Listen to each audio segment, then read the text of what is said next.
베이징의 관영 언론이 일제히 긴급 논평을 내보냈습니다.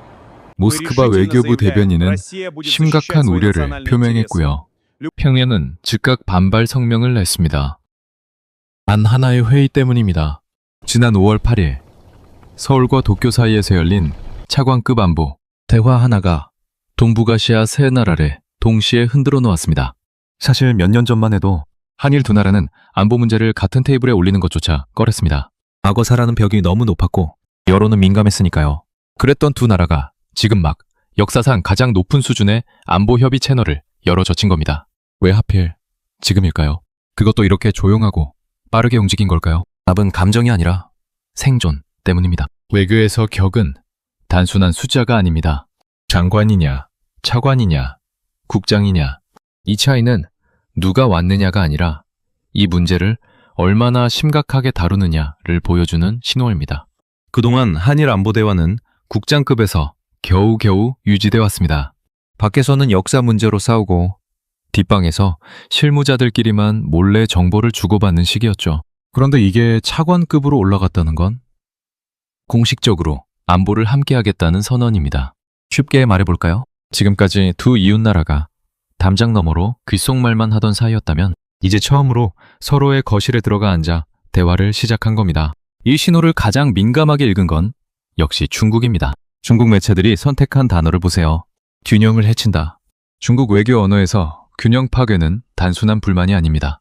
이 구조가 우리에게 아주 불리하게 변하고 있다는 노골적인 경고입니다. 그동안 한국은 경제는 중국에, 안보는 미국에 기대며 그 사이 어딘가에서 균형을 잡았습니다.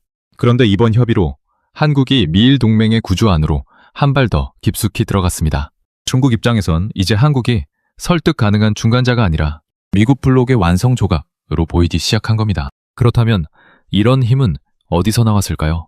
최근 3년간 북한의 미사일 발사 횟수 30회가 넘습니다.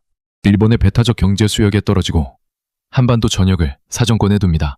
이제 이건 뉴스가 아니라 일상이 됐습니다. 외교학에는 위협의 수렴이라는 말이 있습니다. 두 나라가 똑같은 위협에 노출되면 과거의 갈등보다 당장의 생존이 협력의 이유가 된다는 겁니다. 일본은 한국의 레이더 정보가 필요하고 한국은 일본이라는 고리를 통해 미일의 방어 우산을 더 확실히 확보하고 싶어 합니다.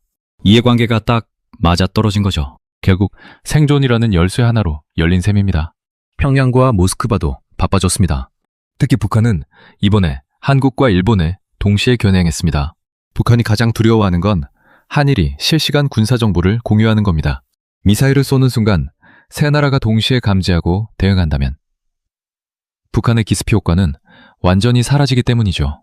러시아 역시 우크라이나 전쟁 이후 북한과 밀착하는 상황에서 이 삼각동맹이 극동전력에 큰 압박이 될 수밖에 없습니다.